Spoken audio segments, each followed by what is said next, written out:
వనపర్తి నుంచి బీజేపీలో చేరారు బీఆర్ఎస్ కాంగ్రెస్ నాయకులు. నేతలకు కండువాలు కప్పి పార్టీలకు ఆహ్వానించారు బీజేపీ రాష్ట్ర అధ్యక్షుడు రామచంద్రరావు. తెలంగాణ ప్రజలు భారతీయ జనతా పార్టీ వైపు చూస్తున్నారని, నరేంద్ర మోడీ విధానాలు నచ్చి పార్టీలో చేరుతున్నారన్నారు రామచంద్రరావు. మోడీ నాయకత్వంలో వికసిత ఆత్మ నిర్భర్ భారత్గా అభివృద్ధి చెందుతుందని చెప్పారు. తెలంగాణలో గత బీఆర్ఎస్, ప్రస్తుత కాంగ్రెస్ ప్రజల్ని మోసం చేశాయని ధ్వజమెత్తారు. జూబ్లీహిల్స్ ఉప ఎన్నికలో బీజేపీని గెలిపించాలని విజ్ఞప్తి చేశారు రామచంద్రరావు. ఈ తెలంగాణలో గతంలో బీఆర్ఎస్ ప్రభుత్వం మొత్తము ఒక ఏదైతే అవినీతి చేసిందో దాంతో ఈరోజు ప్రజలందరూ కూడా దాని యొక్క ప్రభావం అంతా కూడా చూసి ఈరోజు ప్రభుత్వాన్ని మార్చారు.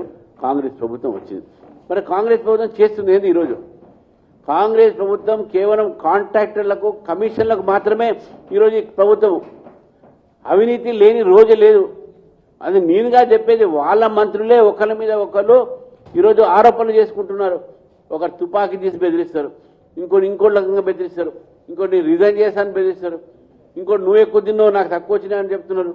వారు కుటుంబంలో వాళ్ళు చేస్తున్నారు, అట్లా ప్రభుత్వంలో వీలిట చేస్తున్నారు. కాబట్టి తెలంగాణ ప్రజలు రెండు పార్టీలను చూశారు. భారతీయ జనతా పార్టీని ఈరోజు చూడాల్సిందిగా మరొకసారి అవకాశం ఇవ్వండి బీజేపీకు అని చెప్పి భారతీయ జనతా పార్టీ ఈరోజు జూబ్లీహిల్స్ ఎలక్షన్స్ జరుగుతూ ఉన్నాయి. జూబ్లీహిల్స్లో కూడా ఈ రెండు పార్టీలు కూడా విచ్చలవిడిగా విపరీతంగా డబ్బులు పెట్టి ప్రయత్నం చేస్తూ ఉన్నారు, పెడతా ఉన్నారు. ఈరోజు డబ్బులకు, ఈ యొక్క మతం రాజకీయాలకు, కాంగ్రెస్ పార్టీ చేసేటటువంటి రాజకీయాలకు జూబ్లీహిల్స్ ప్రజలు తప్పకుండా బుద్ధి చెప్తారు. వారు కూడా చూస్తూ ఉన్నారు ఏ విధంగా ముఖ్యమంత్రి గారు మాట్లాడుతూ ఉన్నారు, ఏ విధంగా అక్కడ టీఆర్ఎస్ నాయకులు మాట్లాడుతూ ఉన్నారు, ఏ విధంగా ఓటర్లను బెదిరిస్తూ ఉన్నారు, ఏ విధంగా ఓటర్లను కొనుగోలు చేస్తూ ఉన్నారు.